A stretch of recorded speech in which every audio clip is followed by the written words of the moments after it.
Posso...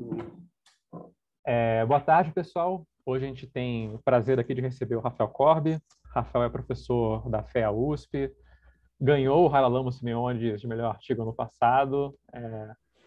Tive o prazer de ter aula com ele na FEA, é um cara excepcional. E hoje a gente vai saber um pouco mais dessa pesquisa dele com o Fábio MS, que eu descobri agora que está na BI Norwegian Business School pelo slide, e no INSPER. E o nome do artigo é What Drives Religiosity in America? Evidence from a Spatial Model of Church Competition.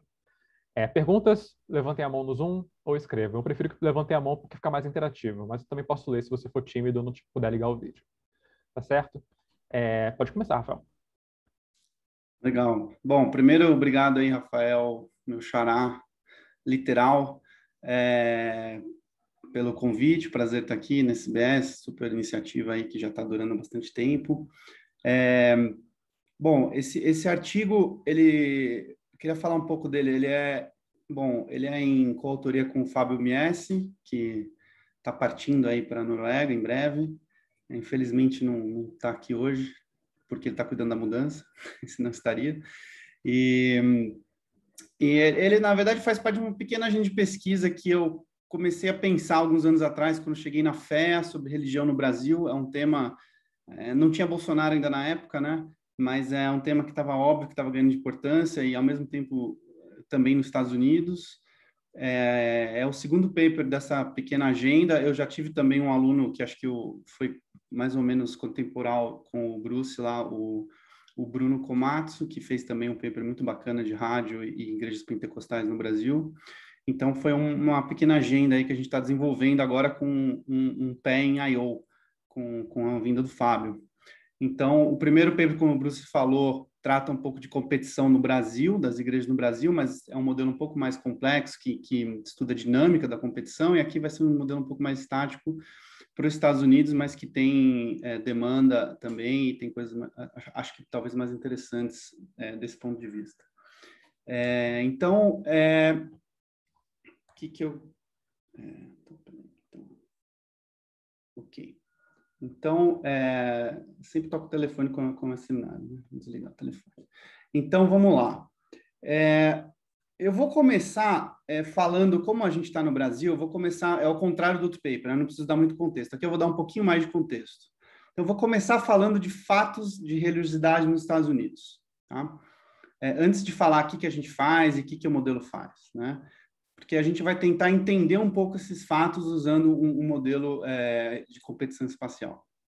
Então, primeira coisa que se fala, a primeira coisa que vem à cabeça de qualquer pessoa que estuda religião religiosidade nos Estados Unidos é tipicamente alta, em qualquer dimensão que você olhar, né? Se a gente olhar para a literatura mais sociologia, os famosos 3 Bs da religião, que é belonging, behaving e believing, todas as 3 medidas, tipicamente, americanos vão ter altos níveis. Por exemplo, 83% reportam que são membros de alguma religião, 43% das pessoas nos Estados Unidos vão na missa pelo menos uma vez por semana, quase 60% ou rezam ou leem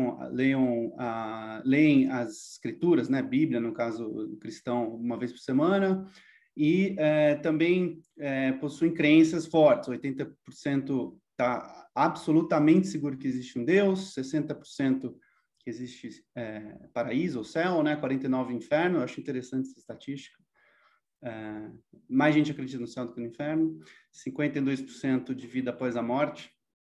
E assim por diante. Então, isso aqui tudo é de uma survey do Faith Matters, que é do livro do Putnam e do Campbell, né? Mas, interessantemente, também não é todo mundo, né? Então, tem 15% das pessoas que não vão em nenhum tipo de service, 17% não se identifica com nenhum tipo de religião. Então, outra estatística interessante, tem gente que vai em missa e não se identifica com religião, né? Pelo menos 2%. Então, alguma coisa interessante aí também. E 20% não sabe se existe Deus. Então, tem muita gente religiosa, mas tem uma porção razoável de gente que não apresenta nenhum dos Bs aí. Bom, isso é um fato estilizado, né? O envolvimento religioso do americano é muito forte e foi muito forte ao longo de basicamente toda a história, pelo menos no século XX, que a gente tem mais dados para dizer. Além disso, quando a gente diz que ele é alto, a gente está tipicamente pensando em padrões de países desenvolvidos em geral, né? Tipicamente, o que se diz é que, além de ser muito alto, ele não está caindo ao longo do século XX. Tipicamente, até argumentado que isso é um contra-exemplo da teoria da secularização, que eu vou falar um pouquinho mais daqui a pouco, mas hoje em dia já é mais ou menos aceito que existe também um declínio de membership e de attendance nos Estados Unidos, mas é um declínio muito lento, e tem essa frase famosa também do livro do Putnam Campbell, que demoraria a esse passo 2 séculos para os Estados Unidos catch up com os níveis de religiosidade na Europa. Aqui, rapidamente falando, não vou me prender muito aqui, mas existem 3 tipos de mudança na religiosidade, tanto ao longo do ciclo de vida, né? Tem dummies de tempo, né? Efeitos de período, e mudanças geracionais. E tipicamente é geracional que a gente vai ver que a maior parte dos drivers das mudanças nos Estados Unidos. E uma coisa interessante dos Estados Unidos também é o fato de que, como é um país onde existem mercados não regulados de religião, tipicamente em muitos países a gente vê ou alguma religião atrelada ao Estado, oficialmente ou não oficialmente, enquanto que nos Estados Unidos e alguns outros países do Novo Mundo, Brasil, por exemplo, existe basicamente livre entrada e sem muita regulação desses mercados. Então, esses mercados tendem a ter várias denominações, várias igrejas, vamos dizer assim, competindo entre si, né? Então, nesse tipo de mercado, a gente vê bastante switching em geral, né? A gente vê que, tipicamente, a razão de herança de religião dos seus pais diminui e as pessoas começam a ser mais ativas em escolher a religião que elas querem. Então, choice aqui é uma coisa importante, de fato, né? Para países como os Estados Unidos e como o Brasil também, tá? Então, é um país ideal aí para a gente estudar essas coisas, né? Em particular, quando a gente está falando de mudança ao longo do século XX, tem 3 grandes eventos que dominam basicamente a história da religiosidade, que são os chamados earthquake and 2 aftershocks, né? Ainda seguindo o que o Putnam diz. Basicamente, earthquake é a revolução hippie, sexo, drogas e rock and roll, né? Década de 60. Basicamente, o que se tem na cabeça aqui é a geração dos boomers, né? Dos baby boomers, e que, como uma atitude generalizada de ou rejeição, ou pelo menos challenge de autoridades tradicionais em geral, em particular igreja, né, acompanhado aí com o movimento de liberalização sexual antes do casamento, assim por diante, e se observa aí um declínio em observance de religião, né, em attendance, em membership, principalmente entre os jovens. Então, foi um evento extremamente importante nos Estados Unidos, né? Basta ver o número de filmes feitos aí sobre essa era. E aí, a gente tem aí basicamente 2 aftershocks que são meio que vistos como consequência desse big earthquake, né? E primeiro é a contra-revolução, vamos dizer assim. Foi o Rise of Evangelicals and the Religious Right, ou seja, nos anos 70 e 80, primeiro, a gente tem o Jimmy Carter, que foi o primeiro presidente evangélico americano, evangélico born again, de fato. Basicamente a gente tem uma reação ao que eles consideravam, esse pessoal pelo menos consideravam uma queda, um decay moral e espiritual da Revolução Hippie, né?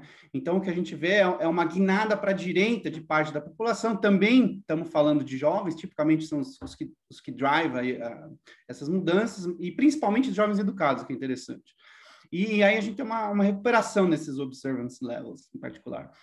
Mas mais interessante aqui desse período que eu quero estressar é que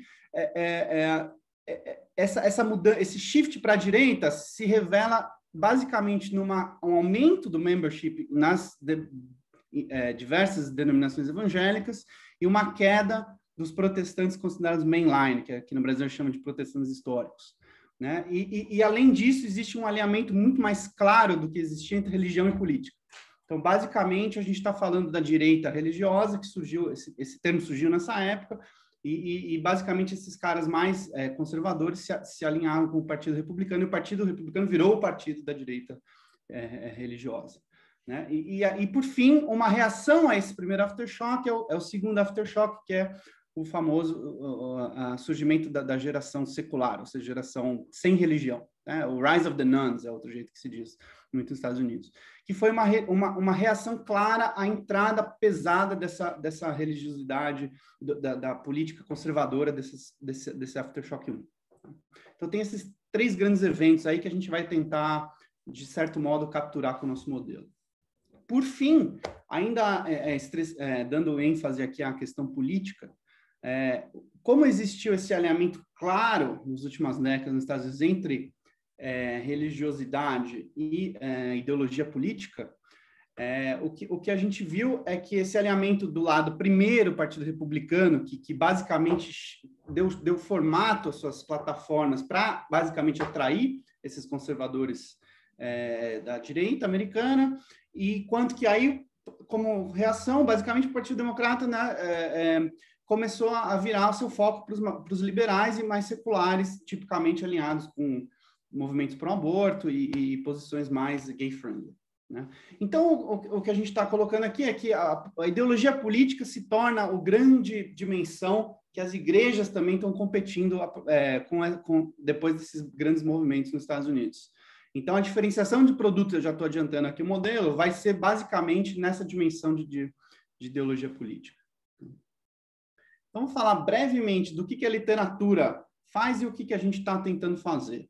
Então, assim, religiosidade é um fenômeno extremamente grande, extremamente importante, extremamente rico, né? O que o scholarship aqui produziu para tentar entender religiosidade? Não só para os Estados Unidos, mas com certeza com bastante foco nos Estados Unidos, né? Então, assim, tudo que eu estou falando aqui, basicamente, quase nesse slide, são scholarship de sociologia, né? Então, assim, primeiro, vamos reconhecer, é muito difícil a gente entender a importância relativa de explicações de lado da demanda e lado da oferta, porque, enfim, tem muitas perguntas ainda em aberto, mas é um pouco do que eu vou discutir aqui e vou discutir no modelo. Em primeiro lugar, lado da demanda, acho que a grande teoria é a chamada hipótese da secularização, que é o quê? Basicamente, com o desenvolvimento econômico, a importância da igreja cai, ou seja, as pessoas ficam mais educadas, mais urbanizadas, mais ricas e tendem a se tornar menos religiosas, seja qual for o jeito que você quiser medir, e aí vão ter versões diferentes dessa teoria, mas é mais ou menos em larga escala é isso que a gente está falando. Como eu disse no comecinho, como os Estados Unidos têm uma queda ao longo do tempo muito devagar da religiosidade, tipicamente, os Estados Unidos é visto como, na verdade, um contra-exemplo para esse tipo de literatura. Vis-à-vis a Europa, que tem uma queda muito mais acentuada ao longo do século XX, quando esses 2 continentes estão aí super se desenvolvendo, né? E aí acendeu algumas luzes esse tipo de controvérsia, e foi aí que alguns sociólogos e depois economistas entraram com a análise de supply side, basicamente olhando para mercado de religião. Então, ao invés de olhar para o cara que demanda a religião, né, o cliente, vamos dizer assim, o customer, a gente está olhando agora para a firma, ou seja, as denominações ou as igrejas, né? Basicamente, os 3 grandes nomes aqui seriam o Stark, o Fink, sociólogos, e o Ian Cohen, economista. Basicamente, esses caras vão tentar explicar a religião via supply side, ou seja, estrutura de mercado, se tem competição, se tem monopólio, se existe bastante ou não diferenciação de produto e assim por diante, né? E aí, por fim, para terminar a nossa história de literatura, surgiu novas gerações de modelos trazendo os insights de competição com diferenciação horizontal, né, o Spatial Location Models, a lá o TELE, e para examinar como que essa competição por membros entre as igrejas vai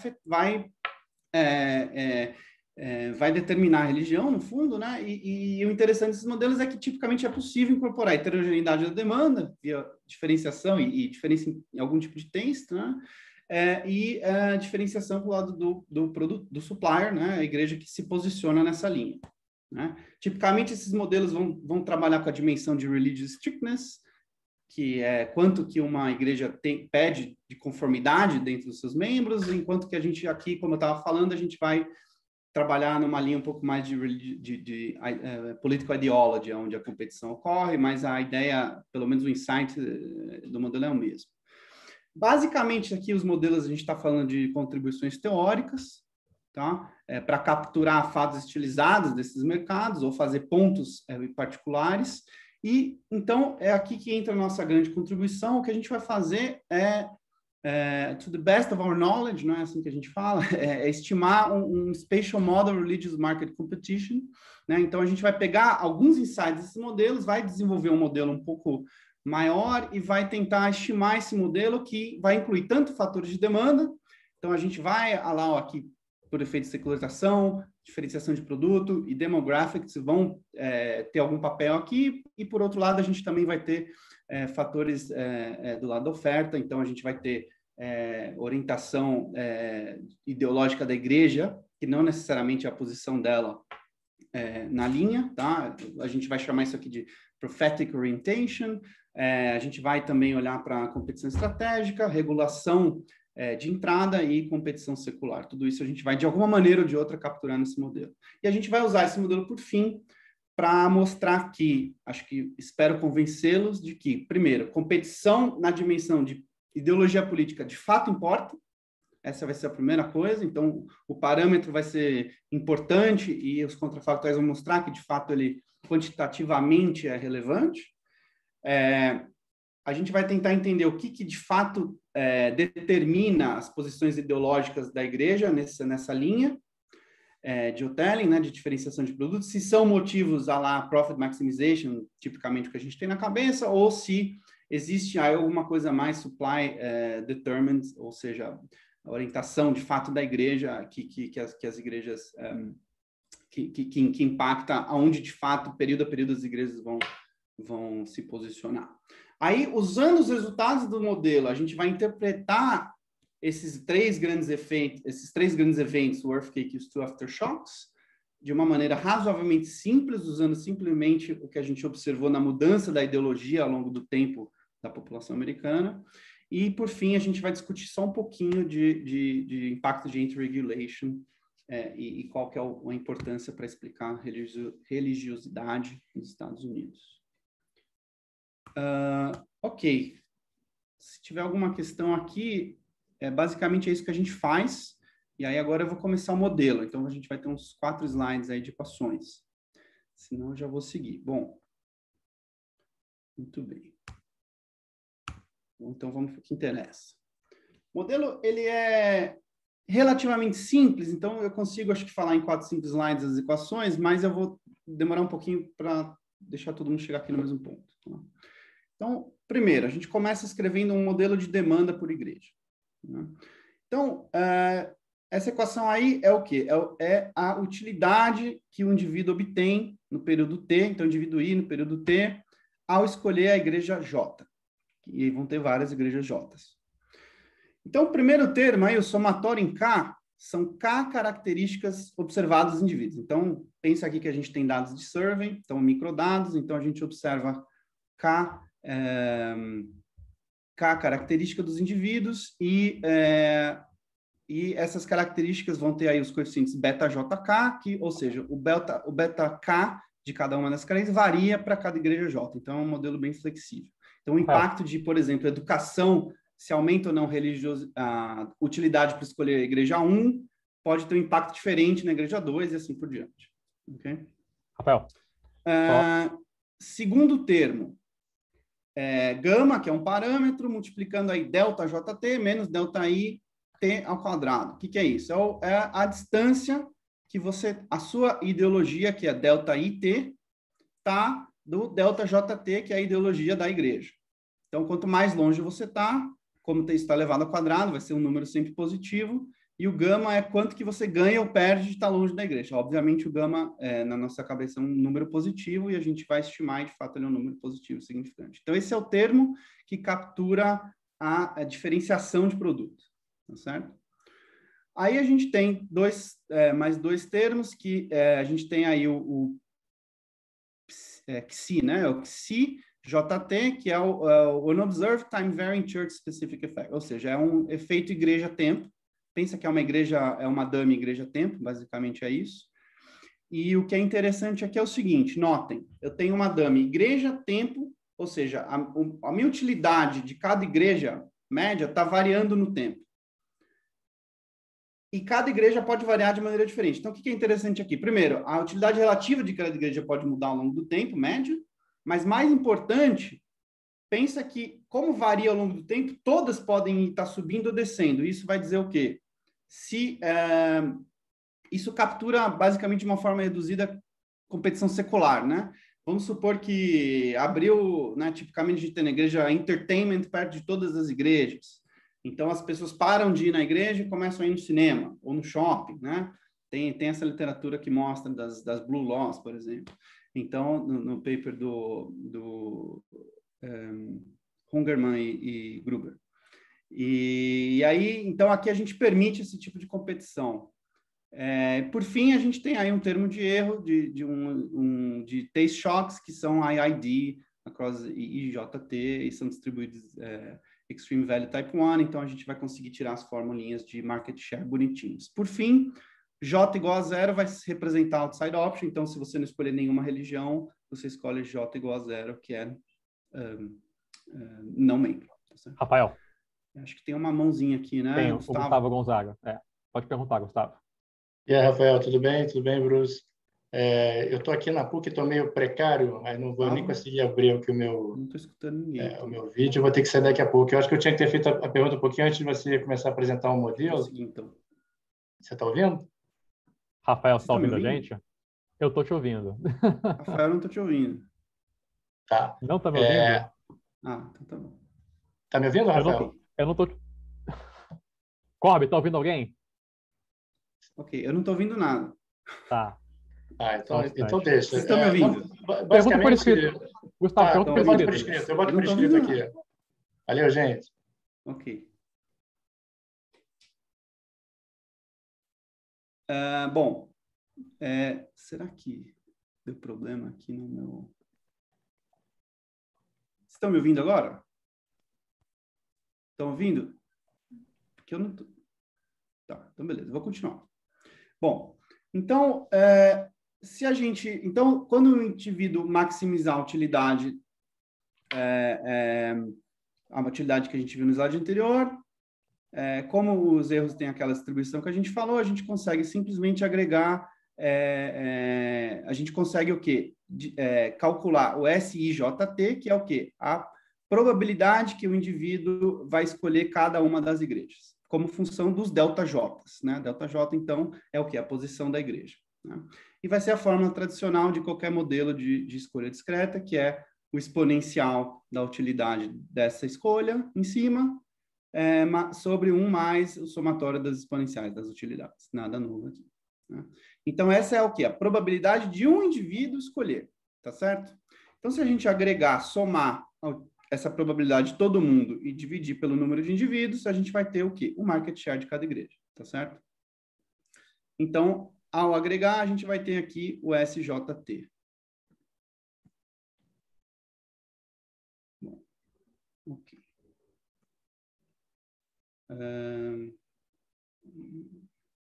Eu vou seguir aqui, mas eu estou vendo mãozinhas aí, Rafael. Como que a gente faz? Você está me ouvindo, Corby? Agora eu estou. Agora você tá. Tem algum problema aí? Deixa eu liberar o microfone aqui do Wagner e liberar também o do Gustavo. Vamos daqui, vamos para agora. Oi, tá me ouvindo? Agora eu estou. Tá.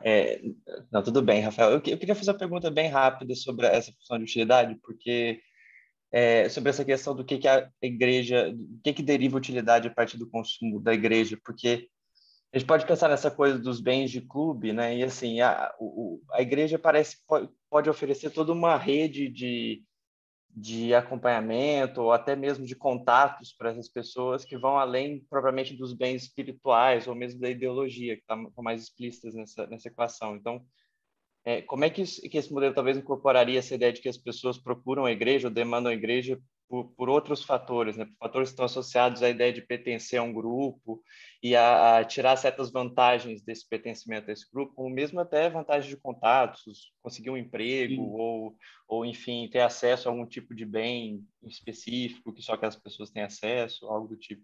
Perfeito. Então, vamos lá. O primeiro termo, aí a gente tem demographics, né? Então, e o efeito dos demographics, como eu falei, varia por igreja. Então, se você é uma pessoa mais ou menos educada, mais ou menos rica, mais jovem, mais velho, homem, mulher, enfim, isso pode ter impactos diferentes por igreja.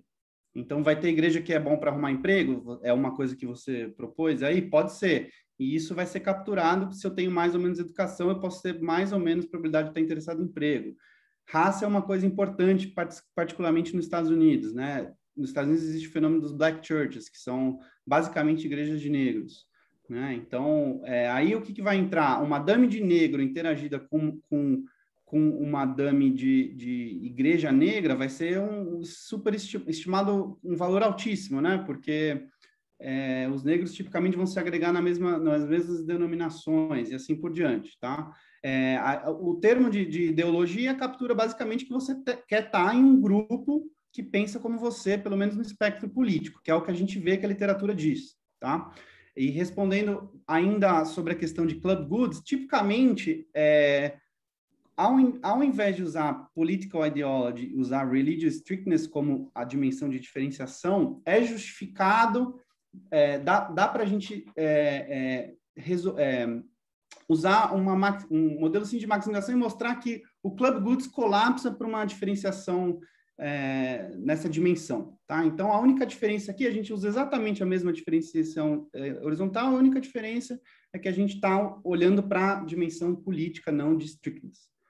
Tá? Não sei se eu respondi. Gustavo, pode perguntar agora. Não, é rapidinho, tudo bem, Rafael? Não era mais para entender qual é a variação, qual é a unidade de igreja que vocês estão usando aqui. As várias denominações, por exemplo, neopentecostais, cada uma é um tipo? Já vai chegar já na estimação, tá? Mas só para te adiantar, a gente tem 2 tipos de dados. Um dado, porque assim, como são muitas igrejas, a gente tem que agregar de alguma maneira, né? Então, a gente deixou solta algumas grandes, tá? Por exemplo, Batista Evangélico, e outras a gente agregou mais, mas só me dá uns slides que você vai ver exatamente quais são os nomes, tá? Tá legal, valeu. Beleza. Mais alguém? Eu vi o Rude por aí também. O Rude já foi respondido. Ah, beleza. Estamos chegando lá. Ok, então, bom, isso encerra a demanda. Então, resolvemos aqui a demanda. Agora, lá da oferta.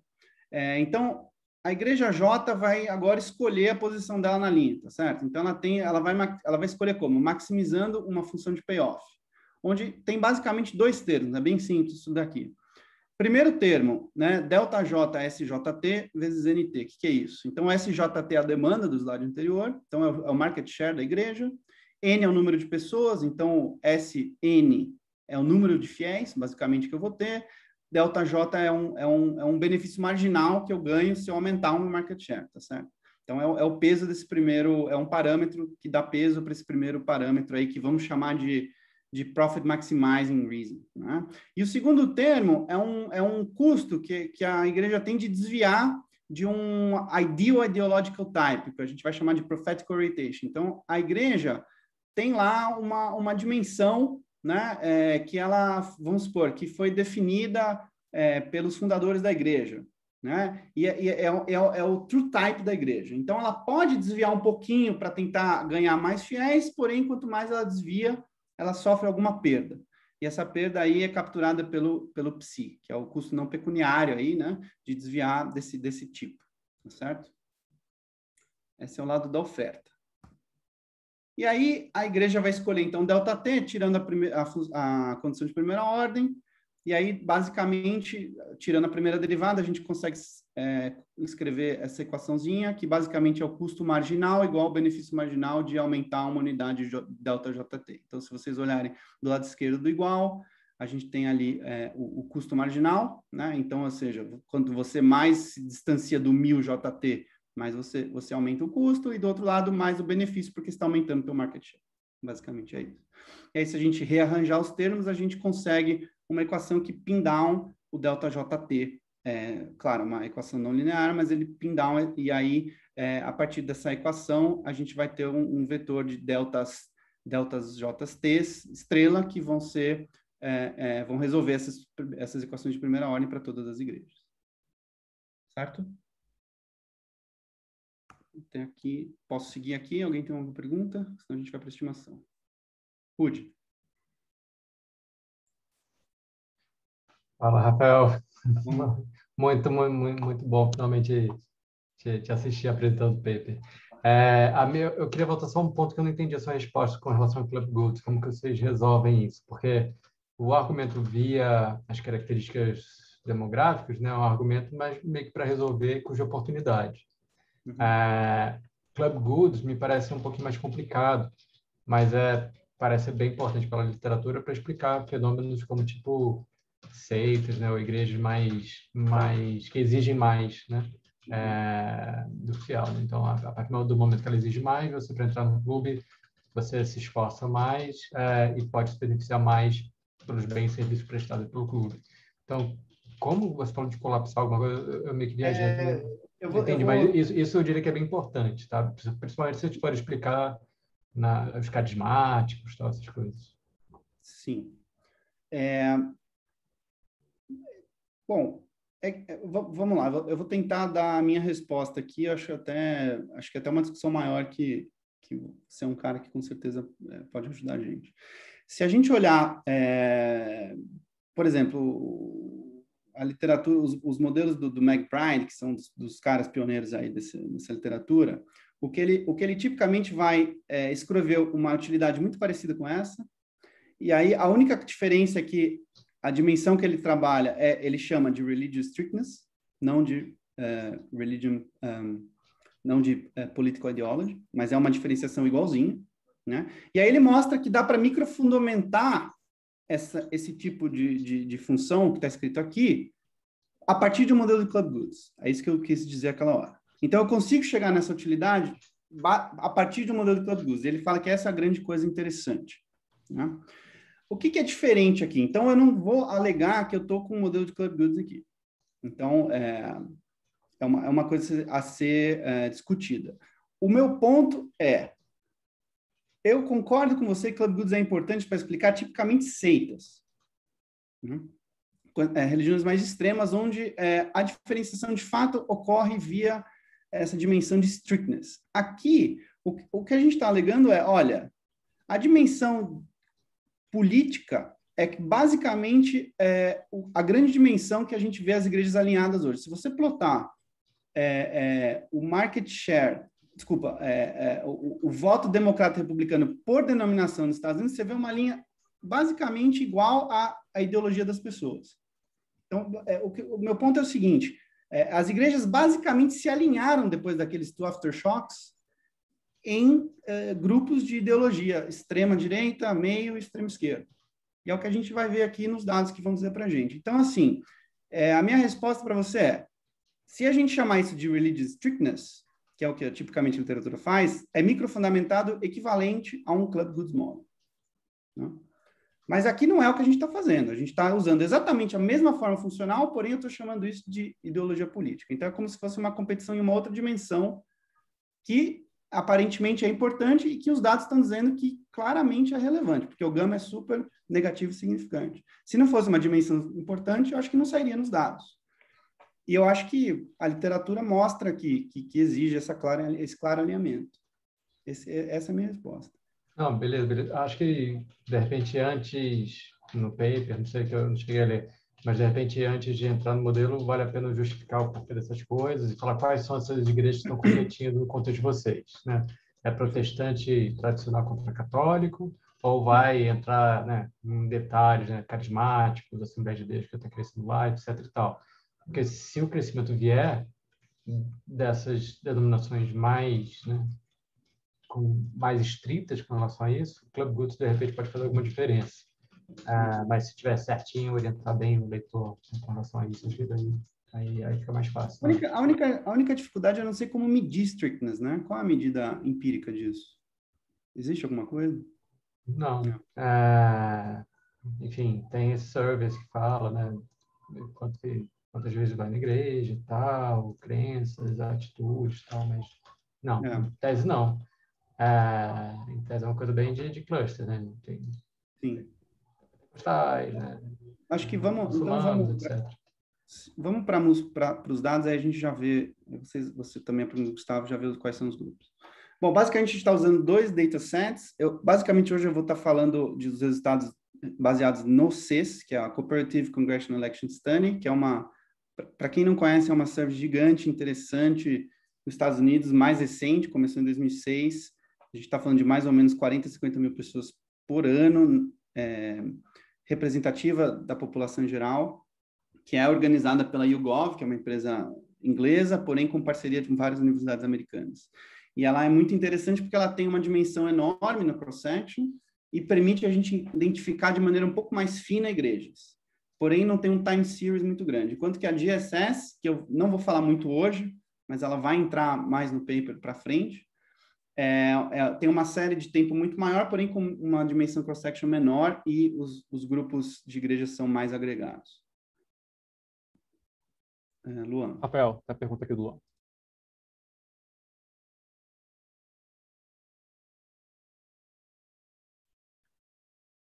Pode desmutar, Luan.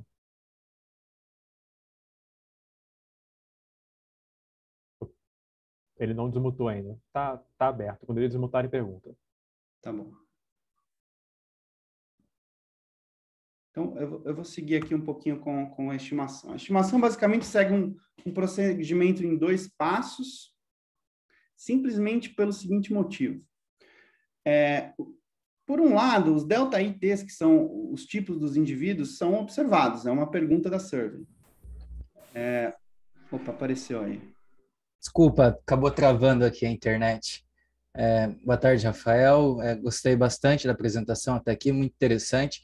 Eu tenho uma dúvida em relação aos dados, né? Eu acho que você vai apresentar ainda as alterações, mas olhando um pouco para a mudança no campo religioso, comparando, por exemplo, o Brasil com os Estados Unidos, acho que a gente consegue observar que a mudança foi muito mais significativa no Brasil. Aí a minha dúvida é se existe um estudo similar a esse com os dados empíricos do Brasil e se é possível que a gente faça um estudo similar a esse, né? O que conduziu essa mudança, grande mudança, né, no campo religioso brasileiro, com base nos dados que nós temos, né? Que basicamente são os dados do censo, e nós tínhamos também os dados da POF, mas que nós acabamos perdendo na última POF de 17, 18, que acabaram tirando o questionamento de religião, né? Gostaria que você fizesse um comentário em relação a isso, por favor. O nosso outro paper, meu e do Fábio, é sobre Brasil, sobre competição em igrejas no Brasil e basicamente tenta entender o grande surgimento dos pentecostais aí, década de 80 e 90 e até hoje. Mas lá a nossa preocupação é com a importância dos subsídios à religião no Brasil. Então, sim, existe um paper para o Brasil, existem outros papers para o Brasil, o Rudy está aqui para provar, mas, e outras pessoas, mas, assim, uma coisa interessante no Brasil é que o censo pergunta religião, tá? Então, está aberto para as pessoas entenderem religião no Brasil, coisa que não é verdade nos Estados Unidos. Os Estados Unidos não perguntam isso no censo. Então, o censo é super, né? Super bacana para a gente. Pelo que eu ouvi falar, a pergunta de religião é cair no próximo censo, mas acho que ninguém sabe o que vai acontecer no próximo censo ainda. Isso já voltou, já foi várias vezes, né? Se você deve saber melhor que eu, pelo jeito que você já está balançando a cabeça. Mas então é isso, a minha resposta é essa, tá? Mas teve muita mudança nos Estados Unidos também, tá? Como eu falei no primeiro aftershock e no segundo aftershock, existem grandes mudanças e eu vou falar mais delas. Mas vamos seguir aqui, ok? Então, basicamente, por que 2 passos na estimação? Parece um modelo tradicional de escolha discreta, mas a diferença aqui é o quê? Que, por um lado, os delta ITs são observados, mas os delta JTs têm que ser recuperados dados de alguma maneira. Mais do que isso, eles têm que ser normalizados, né, no intervalo, aí, em particular no 0,1. E quando a gente estima, como é um modelo pesado para rodar, não dá para a gente colocar uma restrição entre 0 e 1 para todos os delta Js, né? Então, a gente está falando de 15, 20 grupos religiosos por 10, 20, 15 anos, então daria um número de restrições enorme, não é factível rodar isso. Então, o que a gente vai fazer é, primeiro, rodar esse modelo sem as restrições, aí reescalonar os delta Js, e aí estimar o modelo com os delta Js observados agora, normalizados, e aí sim usar esses delta Js para estimar as demandas. Tá? Então, vou tentar explicar isso aqui agora. Então, qual que é a sacada aqui? Para estimar, a gente consegue simplesmente, se a gente voltar na fórmula aqui de market share, a única coisa que eu vou fazer ali naquele slide é pegar esse termo quadrático e vou abrir ele. Tá? Eu vou abrir esse termo lá na frente. Então, notem que é a mesma equação. Eu só abri, e aí fica uma coisa linear, com termos linear em ΔI. É uma função de ΔI linear. Então, note, o primeiro termo aqui, e agora surgiu essas figuras com til, que eu já vou falar, que é o XiJt til, aí o ΔJt til multiplicado por ΔIT, então ΔIT é dado, né? E aí gama ΔIT quadrado. Então, o parâmetro que vai me sair estimado do ΔIT quadrado já é meu gama direto. Então, já recuperei meu gama, né? Aí eu vou estimar esse parâmetro ΔJt til, que ele é igual ao quê? A menos 2 gama ΔJt verdadeiro. Então, eu já tenho gama, tenho meu ΔJt til, recuperei meu ΔJt. Né? E aí o primeiro termo aqui, ele é composto pelo ΔJt verdadeiro, pelo gama e pelo XiJt, que é o último parâmetro que falta recuperar. Então, ao fazer essa pequena transformaçãozinha, eu consigo recuperar todos os parâmetros nessa estimação. Né? Só uma tecnicalidade. Então, aí eu rodo o meu modelo, estimo e chego no seguinte gama. Então, a gente estima esse modelo, eu falei aqui, né? A gente estima essa equação por máxima verossimilhança no stata mesmo, e a gente recupera esse seguinte gama, que é menos 0,6, 65, e aí eu tenho duas versões com e sem as covariadas, e basicamente não faz nenhuma diferença com as covariadas. Então, o que é importante notar aqui? Em primeiro lugar, ele sai negativo, sai super significante, ele não faz nenhuma diferença incluir ou não as covariadas, que é particularmente importante se a gente pensar que pode ter algum tipo de correlação entre ideologia e não observables, pelo menos ao incluir as covariadas que devem ser correlacionadas com algum não observables, não faz muita diferença. Tá? Então, aqui eu já recuperei os meus primeiros parâmetros, né? Eu já recuperei meus primeiros parâmetros e aí eu faço o reescalonamento para jogar todos os ΔJs T's entre 0 e 1. E agora eu vou plotar esses ΔJs T's e aí a gente vai ver os nomes que vocês queriam ver. Então, aqui acho que era a pergunta do Rudy, que ele queria saber se tinha lá os extremos ou não. Então, essas são as nossas igrejas, tá? Então, a gente tem aí essa linha de Hotelling estimada. Né? Então, o que vocês estão vendo, basicamente 3 grupos. Na verdade, 2 grupos, né? Lá na ponta, 7 para cima, 7,5 para cima, a gente vai ter os grupos que a gente identifica separadamente como evangélicos e juntamente com os mormons. Então, a gente tem luteranos evangélicos, e aqui a gente pegou as grandes famílias de religião, como acho que foi a pergunta do Gustavo. Então, luterano é uma família muito grande, batista é uma família muito grande. Então, a gente tem bastante observação, tem 10, 20 mil pessoas ao longo dos anos, e a gente consegue separar entre evangélicos e luteranos não evangélicos, ou mainline. Tá? Então, o que a gente vê é que os tipos dessas igrejas são batistas evangélicos, são super extremos. E aqui, basicamente, é os Southern Baptists, né? Que é os batistas do sul, que é uma igreja bem de direita. Aí a gente aglomera os outros Other Protestants Evangelicals, luteranos evangélicos, os Non-Denomination evangélicos, que acho que é perto do que o Rudy estava pensando em carismáticos, e os Mormons estão aí nessa cauda da direita.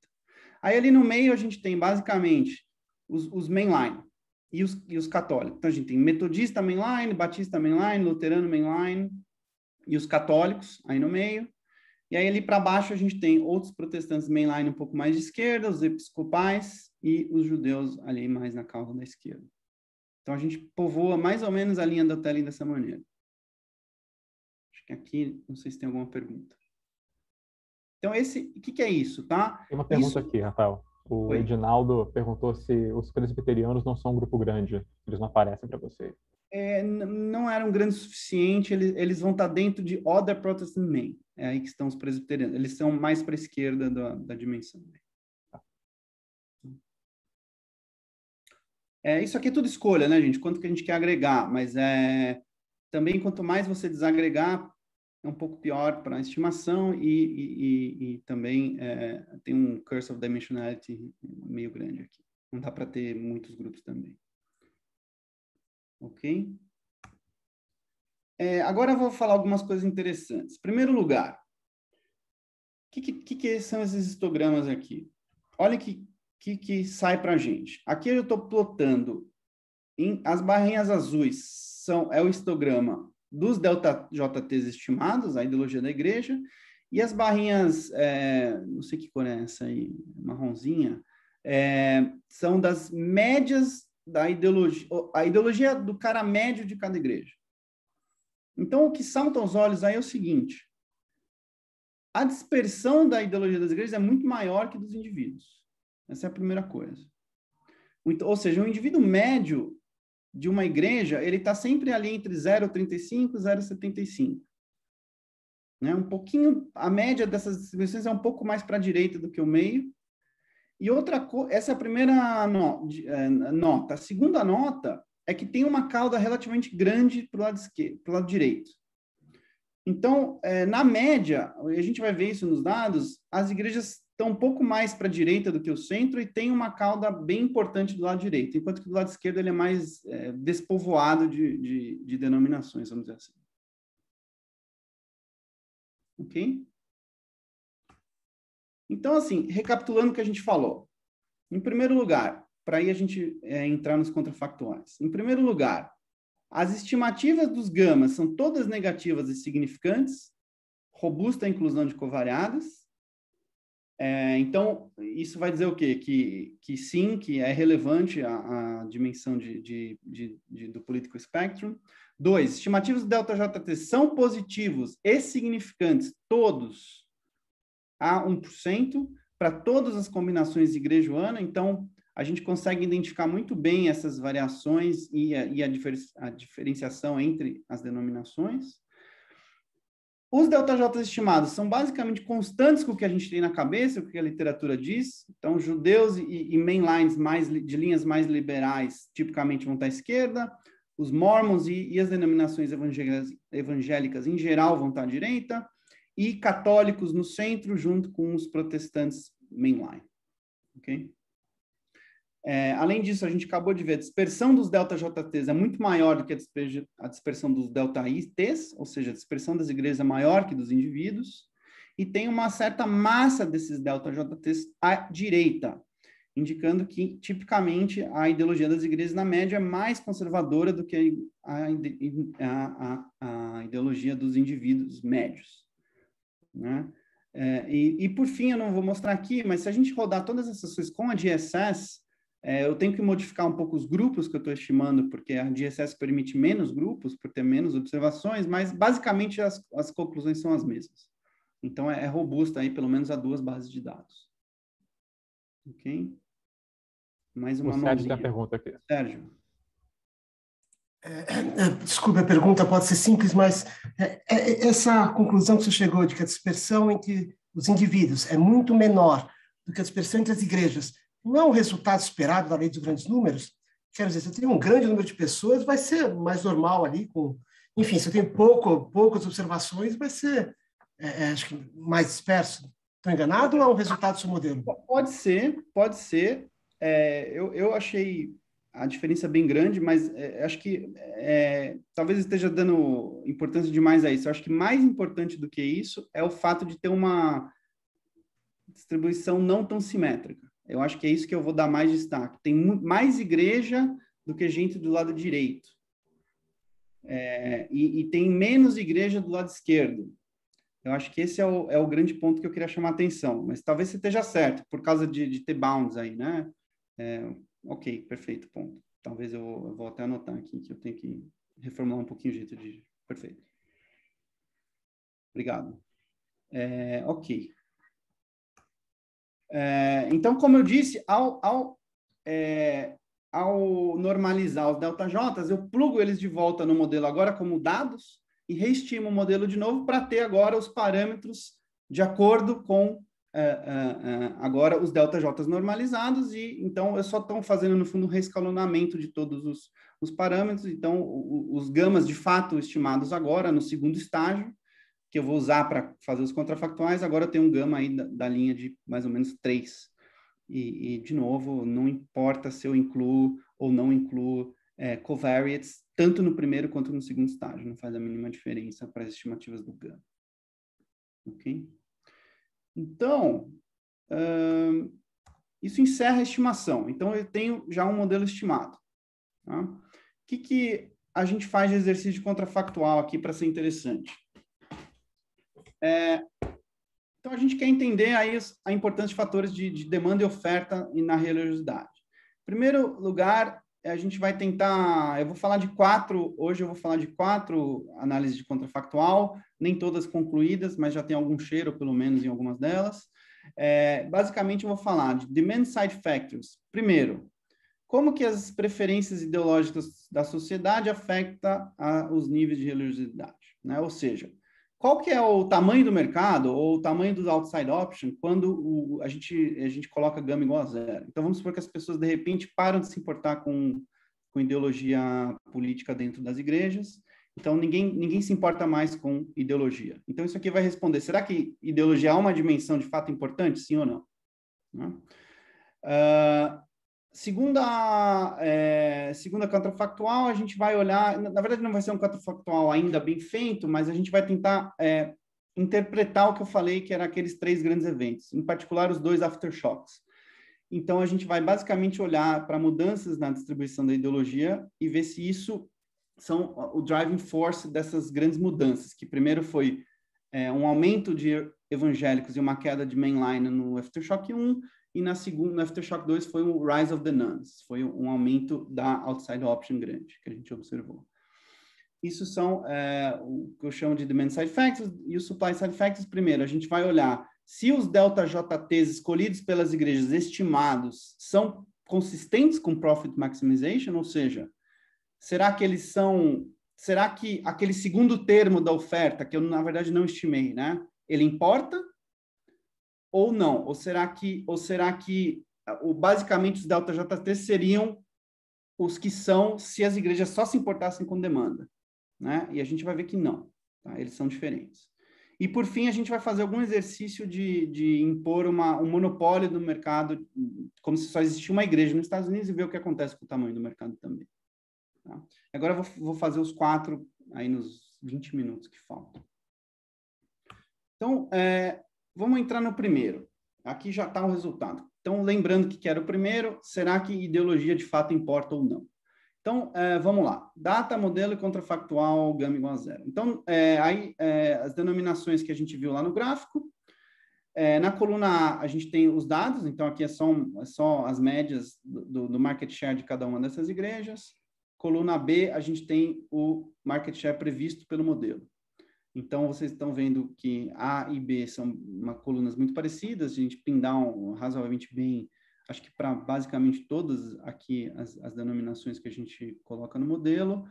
Se a gente olhar para o tamanho de nuns, basicamente 33% nos 2 casos, então o fit parece ser razoável. Aí na coluna C é o nosso contrafactual, a gente recalcula a coluna B mais setting o gama igual a 0.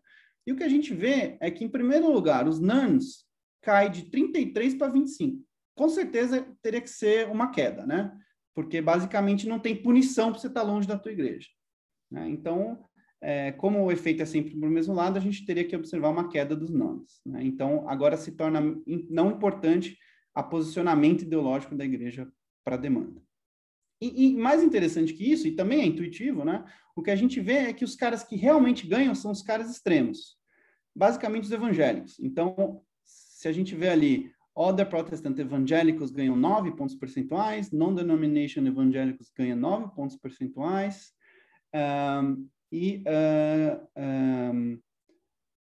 desculpa, saem de 6 e vão para 9, é isso que eu quis dizer, né? Os Other Protestant evangélicos saem de 7,9 e vão para 9, Batista evangélicos vão de 8 e pulam para 11 e assim por diante, né? Então, tem esse movimento nas pontas mais forte.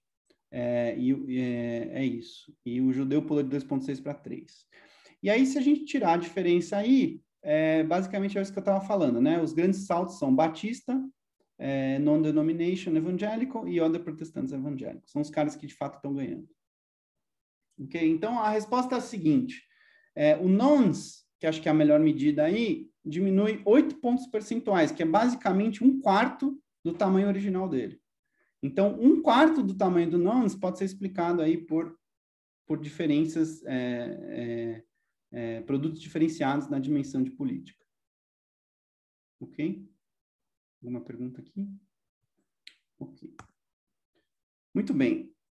Eu vou pular aqui para o contrafactual 4, que eu acho que fica uma ordem um pouco mais interessante. Então, o contrafactual 4 era qual? Era olhar para supply of ideology and religiosity levels. O que quer dizer isso? Será que a posição ideológica das igrejas, delta J, são driven somente por lado da demanda, né? Individual ideologies, ou as igrejas se importam de fato com o que eu chamei de ideal ideology ou o intrinsic preferences aí do clergy, né? Ou prophetic orientation, tem vários nomes para a mesma coisa. Então, a gente vai computar o quê? Os delta J's que são consistentes com profit maximization. Ou seja, eu vou assumir no fundo que o psi-J é 0. Só para vocês lembrarem que era o psi-J, era aquele segundo termo da oferta. Né? Então, lembre-se que esse aqui era o payoff das igrejas. Né? O primeiro termo é a da demanda, então é o market shares. E o segundo é o desvio do prophetic orientation multiplicado por psi-J. Então, eu estou falando, psi-J é 0, as igrejas só se importam com market share. E aí eu vou recalcular os delta J's, caso isso fosse verdade. Então, basta tirar a primeira derivada aí do market share, desse payoff, e igualar a 0, e aí isso vai ter uma equação para cada igreja tempo, e a gente consegue resolver isso para todas as igrejas. Então, ao fazer isso, a gente chega na seguinte linha, e aqui no seguinte gráfico. Vamos entender o que é esse gráfico. No eixo X está o que eu acabei de estimar. Tá? Tá o que eu acabei de estimar. Então, no eixo X está os delta J's, caso as igrejas tivessem profit maximize. E no eixo Y estão os delta J's que eu tinha estimado no modelo grande, no modelo sem dizer se elas estão ou não profit maximize.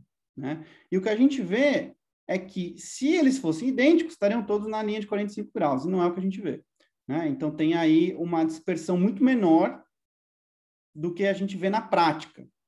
Então, isso é uma resposta também um pouco a esse comentário de que, bom, o que a gente vê aqui é que a distribuição do Profit Maximize em ΔJ é muito parecida com a distribuição que a gente viu dos indivíduos, tá? Pelo menos eyeballing, né? Ou seja, eles estariam muito próximos do que é o indivíduo médio de cada igreja, o que faz total sentido. Então, não é trivial, por isso que eu relutei em falar que é simplesmente um artefato de lei dos grandes números naquela hora, porque o modelo diz que eles estariam muito mais próximos, pelo menos, daquele histograma mais fininho das ideologias individuais. Tá? Então, esse gráfico, pelo menos, eu não tenho nenhuma medida aqui concreta, mas é nítido que está bem longe de ser igual. Né? Ou seja, as igrejas não estão só maximizando o market share. Tá? Inclusive, eu coloquei aqui duas medidas interessantes para a gente ver o seguinte. Em primeiro lugar, não só isso aqui não está coincidindo na linha de 45 graus, como quem é mais de esquerda está mais à esquerda ainda do que prevê a linha, e quem é à direita está mais à direita do que prevê a linha. Isso é a primeira coisa. Segunda coisa, a massa é maior do lado direito, como a gente já sabia.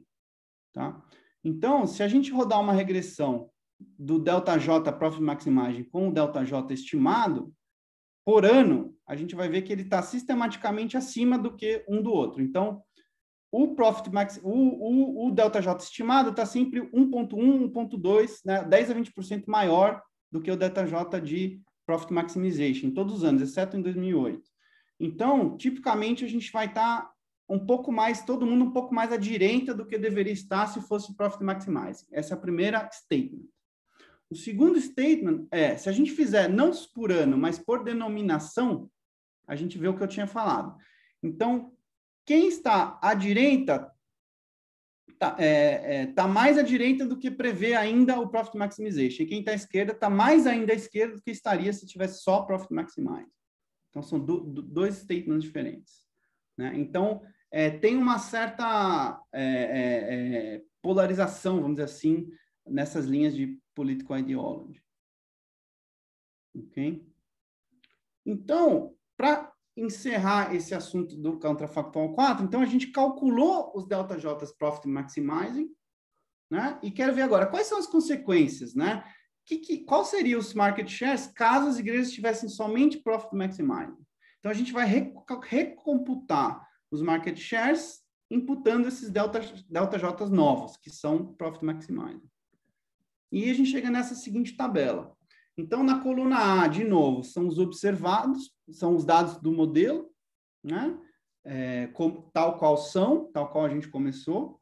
E a coluna B é caso os ΔJs fossem Profit Maximizing. E o que a gente vê, de novo, é que tem um efeito, ele não é gigante, mas ele tem um efeito de pelo menos 2,7 pontos percentuais sobre os NANDs.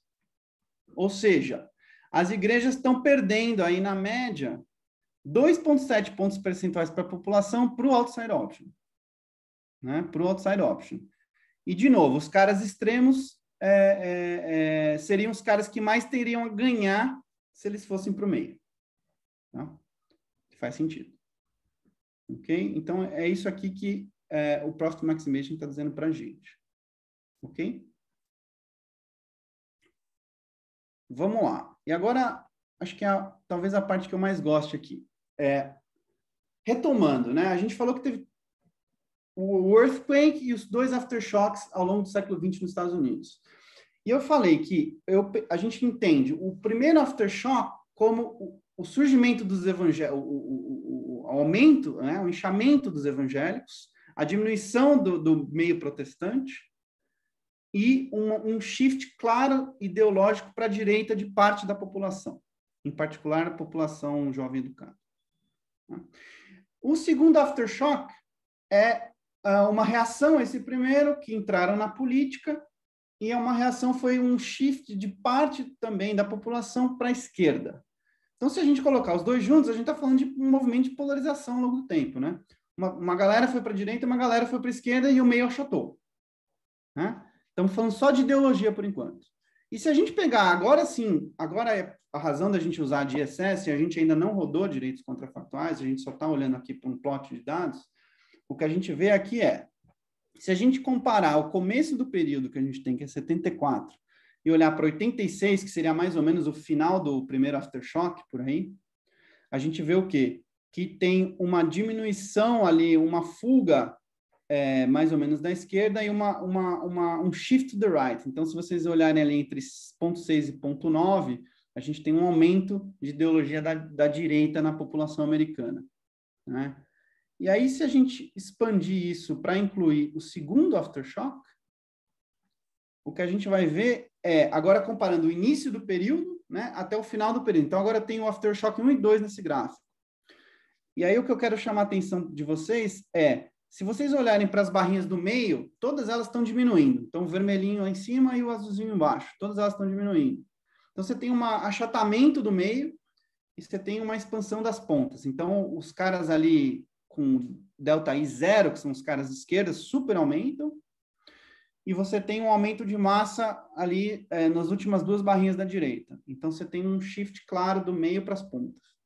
E aí, então, primeiro para a direita Aftershock 1, depois para a direita Aftershock 2. E a gente quer usar isso para reinterpretar, então, o que aconteceu nesses Aftershocks. Então, lembrando, né? Então, a nossa interpretação é a seguinte, e a gente precisa das estimativas do modelo para fazer essa interpretação. Então, os indivíduos se tornaram mais polarizados ao longo dessas décadas, de 70 até os anos 2000, primeiro para a direita, depois para a esquerda. E aí é a coisa chave. Em primeiro lugar, Church Ideology não se ajusta, pelo menos fully, e parece que não se ajusta muito, a mudanças em demanda. Né? Ela não se muda, não reage, não adjust fully, pelo menos, a mudanças na demanda. Então, as igrejas que a gente estimou que estavam à direita, continuam à direita. E as igrejas que estavam no meio, continuam no meio. e a gente sabe que tem menos igrejas à esquerda. Então, o que aconteceu foi, primeiro, nos anos 70 e 80, tem um shift para a direita, como reação da Revolução Hippie. Quem está lá à direita? Os evangélicos. Então, esses evangélicos vão... A utilidade dele para esses caras aumenta, então eles vão inchar os evangélicos. O middle vai sofrer, que é o mainline e os Catholics. E aí, o segundo shift, que é o shift para a esquerda, as pessoas vão para a esquerda, mas não tem igrejas lá. E as igrejas que tem, que é, por exemplo, Black Church e judeus, que são muito driven por etnia, são mais difíceis de pessoas não daquela etnia entrar, né? Porque a gente tem demográficos no modelo. Então, essas igrejas não incham. O que acontece é que essas pessoas caem para fora, elas caem para o nones, elas caem para o outside option. E essa que é a nossa interpretação aí. Então, se a gente pegar esse movimento, basicamente, de ideologia, inchou para a direita, inchou para a esquerda, explica o rise dos evangélicos, a diminuição dos mainline Catholics e o rise of the nuns depois dos 2000. Tá? A gente está começando a fazer 3 exercícios que eu não vou falar muito aqui, mas o primeiro seria, vamos supor que existisse um full polarization, o primeiro exercício que a gente fez, tá? O que quer dizer isso? Pega a nossa amostra inteira, eu só pego a ideologia e falo, metade das pessoas são 1, extrema-direita, metade das pessoas são 0, probabilidade meio. O que acontece com os nons? O que a gente observa é que os nons aumentam de 33% para 42%. E aqui eu tenho aqui a mesma tabela que eu fiz para todo mundo. Tá? Então, essa aqui é uma primeira tentativa de olhar para a importância quantitativa disso, que eu não vou perder muito tempo nisso, mas a gente quer fazer uma coisa um pouco mais sofisticada. Ok? Ficou claro? Então, assim, a ideia aqui, se a gente tivesse um full polarization, os nuns aumentaria mais 8 pontos percentuais, é uma coisa bem grande, 25%. Obviamente, a gente não observou um full polarization. Né? Ok? E aí, para encerrar, eu acho que é um contrafactual que a gente está ainda debatendo se a gente quer ou não incluir no paper, que é um pouco diferente. E aí, quem tiver opiniões, podem, por favor, dizer se cabe ou não nesse paper. Bom, é a questão de regulation. Então, a gente tem aqui nos Estados Unidos e no Brasil free entry in religion markets. Né? Isso gera um mercado com grande diversidade e, como a gente sabe que diferenciação importa, então, se você diminui a diversidade, você provavelmente vai ter o quê? Uma diminuição do tamanho total do mercado, né? Porque você aí só vai ter um produto. E as pessoas da ponta vão cair, né? Então, qual é o contrafactual? A gente pega uma das igrejas, né? Coloca ou o delta observado ou o delta com profit maximizing e recalcula os market shares, o market share dessa própria igreja, que só tem agora uma, né? Ou o market share do outside option. E aí a gente acha, por enquanto, nesse primeiro exercício, efeitos bem grandes. Por exemplo, então a gente sai de um mundo que a gente tinha 33% de outside option. Se a gente impor a igreja católica como monopólio, só existe agora uma igreja, e ela é uma igreja relativamente central, né, centrista, o share de nones quase que dobra, vai para 60%. Né? Porque a princípio, quando eu vi, eu falei, nossa, aqui está um absurdo. Porém, tem vários países europeus com monopólio religioso que têm números parecidos. Tá? Eu não estou aqui claiming que esse modelo explica esse contrafocal explica toda a diferença nos Estados Unidos e Europa. Claro que existem muitas outras dimensões que são diferentes entre esses dois lugares. Mas coincidentemente interessante, principalmente países da Europa do Norte, que têm share de nones por volta de 60% a 70%. Então, se a gente pegar igrejas mais da ponta, esses números aí sobem mais ainda. Tá? Acho que é isso que eu tinha para dizer sobre esse contrafactual. Sérgio, pois não. Antes de mais nada, desculpa, se já interrompeu, você já terminou a apresentação? Posso fazer uma pergunta já do meio? Pode, a próxima slide é a conclusão. Tá, ok. Então, se você me permite, acho que já vou fazer. Antes de mais nada, mil perguntas. Eu, infelizmente, perdi uma parte da exposição do modelo, então temo que minha pergunta seja um pouco repetitiva. Mas, assim, eu entendo que você tá relacionando, né, ideologia dos indivíduos, ideologia das igrejas, né, no espectro esquerda-direita.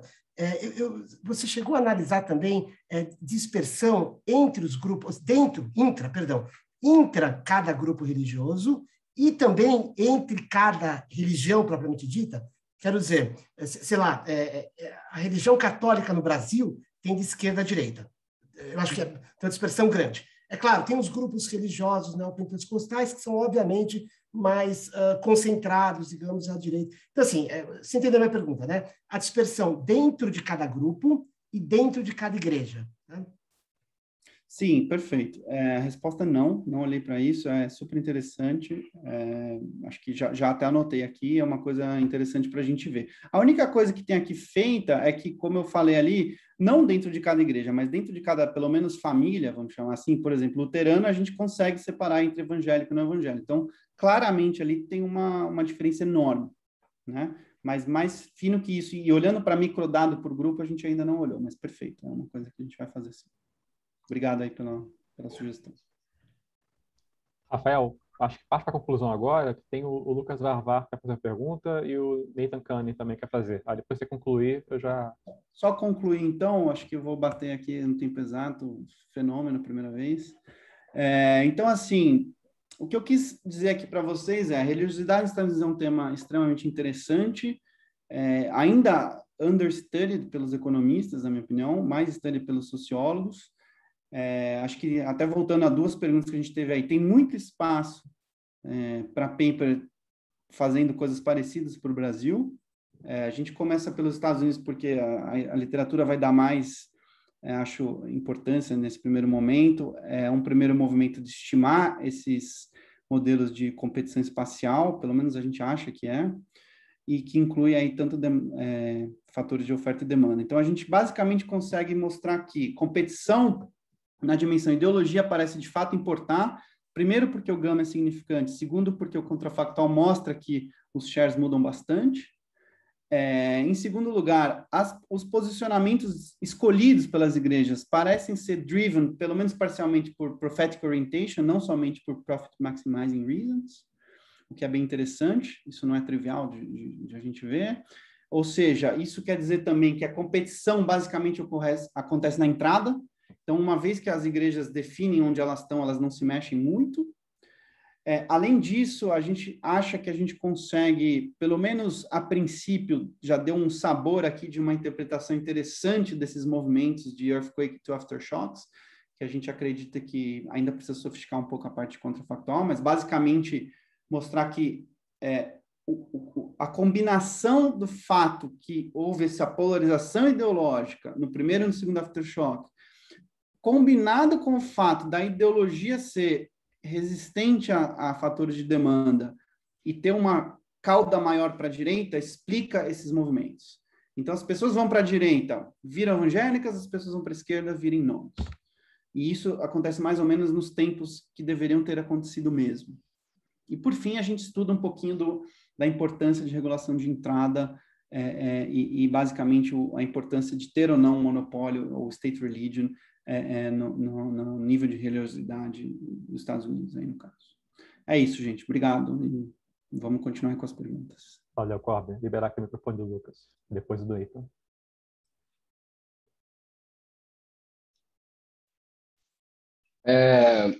Oi, Rafael. Primeiro, parabéns e obrigado pela apresentação. Acho que foi muito legal. É um tema que eu acho muito interessante. Não consigo não pensar no caso brasileiro, né? Mas é um fenômeno muito recente e acho que ainda tem pouca coisa sendo feita nisso. Mas, enfim, sobre esse último contrafactual que vocês fazem, né, do monopólio da religião, eu fiquei pensando, e agora é uma dúvida, porque eu não sei se o modelo já está capturando isso ou se vocês precisariam adicionar alguma coisa. Mas se vocês pensaram em analisar alguma dimensão de hierarquia das religiões na sociedade, então talvez alguma religião que tenha mais prestígio, que seja não necessariamente um monopólio, mas seja mais dominante, ou incluir algum custo que os indivíduos incorrem para participar de certas religiões.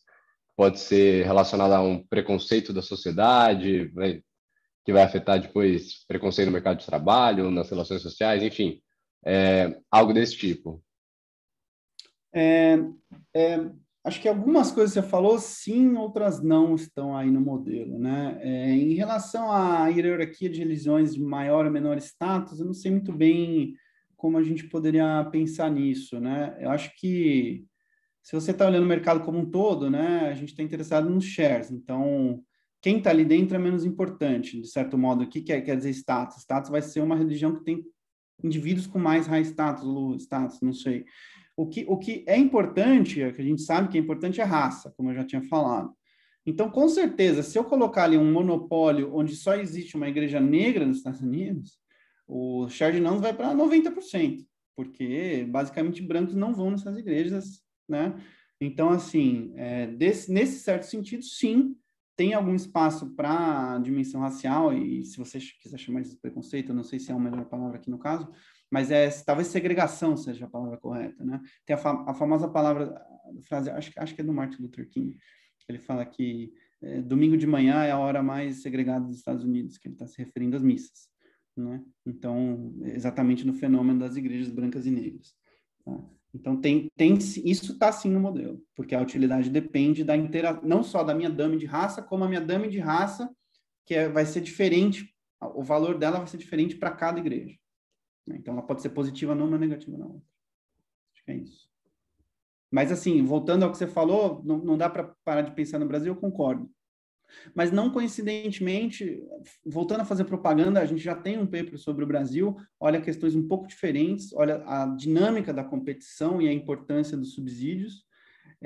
Esse paper já tem draft, já está no nosso site, se você quiser dar uma olhada. Esse paper aqui que eu apresentei hoje não tem draft, ele é fresco desse nível. A gente está escrevendo o draft ainda, mas em breve vai estar disponível.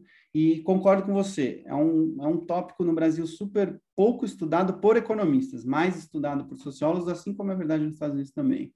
Eu acho que a gente tem a vantagem de entrar com um ferramental, às vezes um pouco, a gente gosta de pensar pelo menos mais interessante, mais poderoso. Então, acho que tem espaço aí, né? O Rudy foi um pioneiro aí na literatura de religião no Brasil por economistas. Vamos lá. Agora o Nathan. Pode falar, Nathan. Oi, Bruce. Eu até ia sugerir, se tiver tudo bem no Rafael, eu pego a última pergunta, porque eu não quero segurar ninguém, não. Eu tenho só uns comentários que eu escrevi mais metodológicos, então, se alguém tiver uma pergunta mais rápida aí, passa na minha frente. Vou passar para o Luan aqui, então. Pode falar, Luan. Minha pergunta é bem rápida, Rafael. Eu acho que você não chegou a mostrar a mudança no campo religioso dos Estados Unidos. A minha impressão é que não, como você mencionou no começo da apresentação, não houve uma mudança muito significativa, ou seja, os indivíduos não migraram de uma religião para outra, tanto quanto no Brasil, por exemplo. De certa forma, essa falta de mudança, de alteração do campo religioso dos Estados Unidos não prejudica um pouco o modelo, no sentido, será que nós não teríamos resultados melhores, né, para essa análise no Brasil, por exemplo, que houve uma mudança significativa, principalmente vindo dos católicos para os evangélicos e também com o crescimento dos sem religião, né? Será que não teria um impacto melhor para verificar esses aspectos? É só uma curiosidade realmente em relação à aplicação empírica desse modelo ou de modelos similares para o Brasil.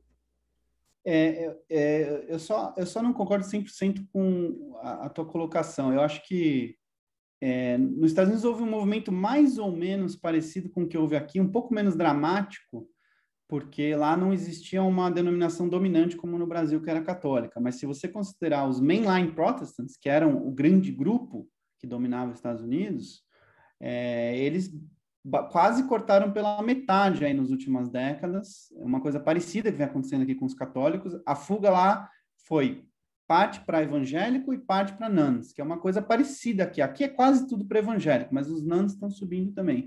Então, quantitativamente não são movimentos iguais, mas são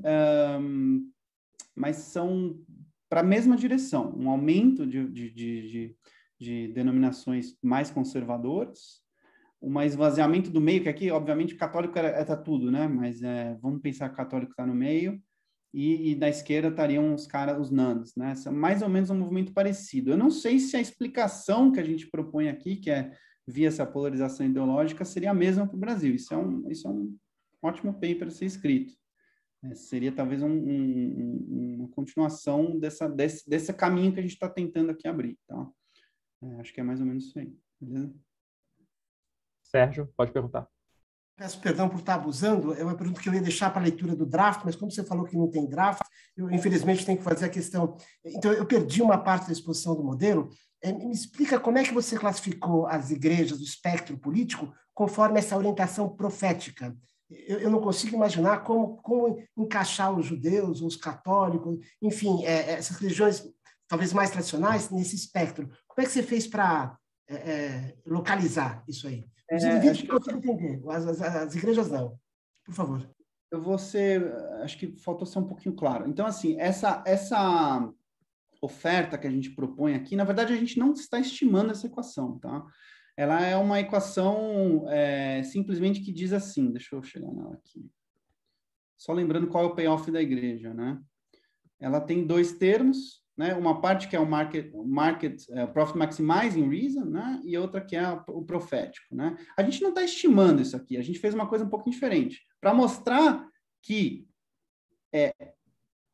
não é só Profit Maximization que importa, a gente estima os delta-Js, tá? Das igrejas, estimando lá a função de demanda para os dois estágios que eu expliquei. Então, o modelo gosta desses delta-Js, que a gente normaliza entre 0 e 1, ok? Então, temos delta-Js. Aí, sim, a gente usa...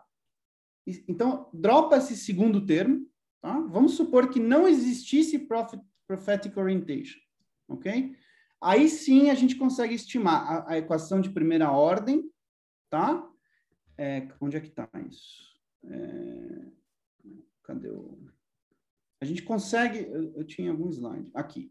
Então, eu falo, não existe mais aquela segunda componente. Então, a gente, na verdade, aquilo só está escrito no papel. Aí, aqui a gente fala, vamos agora achar o ΔJ que maximizaria, de fato, o market share. Okay? Aí, eu mostro que eles são bem diferentes. Então, o meu argumento é esse, tá? Então, é só um conceito esse Profit Maximization. Na verdade, eu não sei calcular. O que torna a minha vida mais fácil. Porque eu também não sei fazer. Okay. Nathan, agora é com você. Beleza. Pode falar se você tiver só uns minutos aí, que eu acabei de fazer uma pequena lista. Por favor, Nathan. Então, a primeira coisa foi essa normalização entre 0 e 1, exposto à primeira rodada.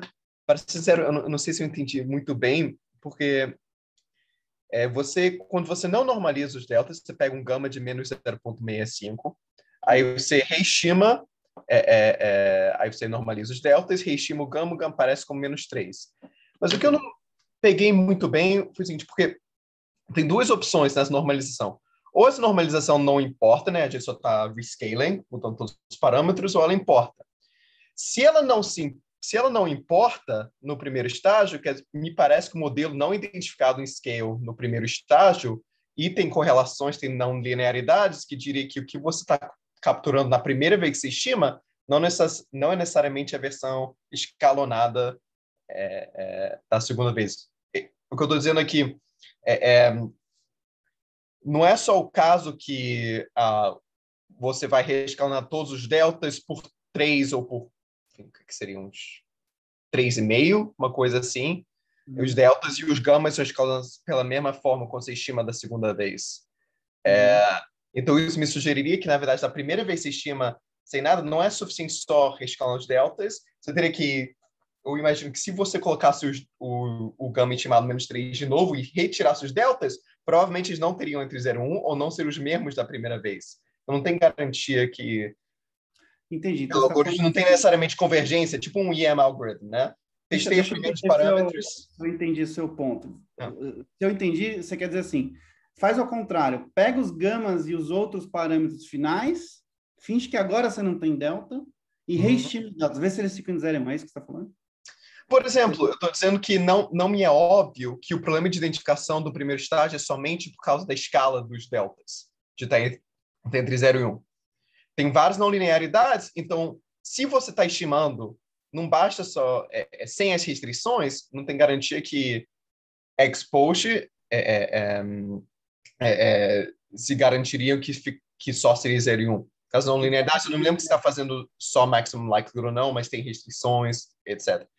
Se for só maximum likelihood, então uma função certamente talvez seria verdade, mas o que eu não tenho noção é só sobre a identificação desses parâmetros. Se é só uma coisa de escala ou se não é.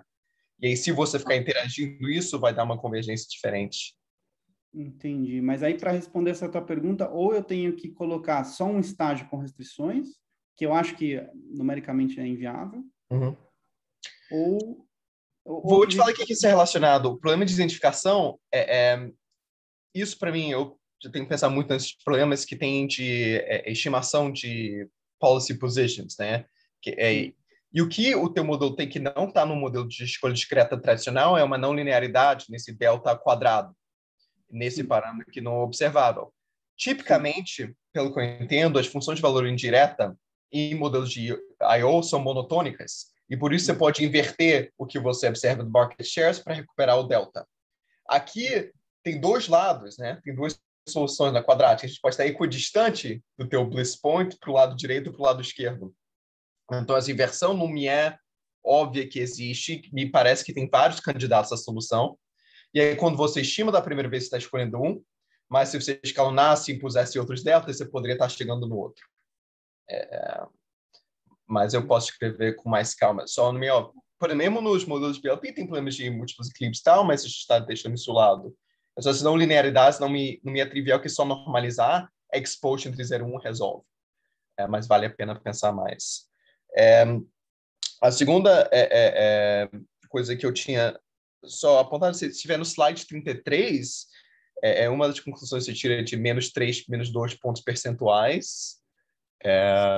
Mais de 33. Isso, mais os 4 aí. Mais um. Esse Mas eu acho que seria legal se você mostrasse os padrões e o desvio padrão nessa estimativa, porque tudo isso é estimado a partir de vários parâmetros que são estimados conjuntamente.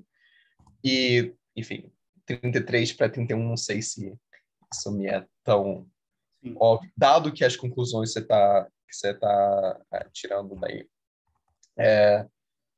A outra coisa que eu concordo com o Sérgio, que tinha falado dos grandes números, eu acho que talvez o melhor a gente mostrasse a distribuição dos coeficientes naquele histograma, a distribuição dos coeficientes aleatórios, que são os betas acho que os betas dessa estimativa, ou quais são os coeficientes aleatórios que aparecem no delta mais beta, não sei o quê. Então, aí você pega a distribuição inteira dos indivíduos,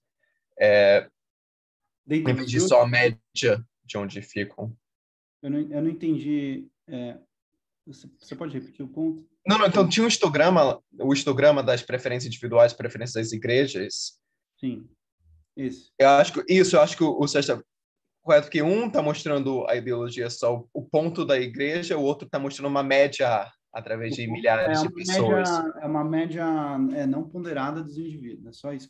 Então, talvez mostrar a distribuição desses deltas de acordo com características, porque esses modelos têm coeficientes aleatórios, né? Então, para escolher tem distribuições, talvez a simetria ou simetria fique mais clara. Não, mas é isso, cara. Achei muito legal, acho que contrafactuais também são bem interessantes. Achei esses mecanismos de demanda e oferta excelentes.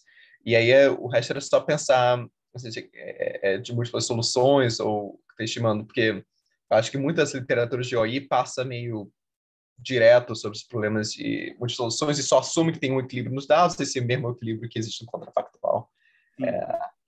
E aí, quando tem essas não linearidades a mais aqui, não me é óbvio. Se for só a máxima verossimilhança que vocês estão fazendo, tem esse mapa, então eu sei que o del se recupera vai ser só escalonado, mas eu não sei se é esse o correto. Enfim, a gente fala com mais calma depois, não vou manipular aqui. Eu queria uma pergunta, eu queria que você me dissesse sua opinião sobre o último contrafactual. O pessoal, talvez o Rudy também vai ter uma opinião, porque não sei se ele ainda está aí, mas tem gente que não gosta muito dessa história de que regulation explica tudo nos Estados Unidos. Tem até essa discussão grande. Eu não sou de religião, então talvez Rudy, quem for. Ou seja, para mim parece super interessante. Na verdade, eu até puxaria e diria quem é que se beneficia dessa regulação. Né? Se você fosse impor regulação, quem se beneficia? assim, do ângulo de economia política que eu venho, eu diria, olha, tem gente que está contribuindo para que tivesse regulação, e essa história seria coerente, né? Seria esse sentido de compatibilidade aqui são coerentes com essa história. Mas, para mim, parece super razoável. Pô, cara, obrigado pelos comentários. Eu vou pensar mais nessas coisas. Pensa aí, a gente conversa com calma. Eu faço uma consultoria com você depois. A gente se fala. Você tem meu e-mail, fica à vontade. Valeu, legal. Pessoal, desculpa, tomar um tempo aí. Tranquilo. É bom a discussão. Deu 4h30 aqui, eu vou parar a gravação.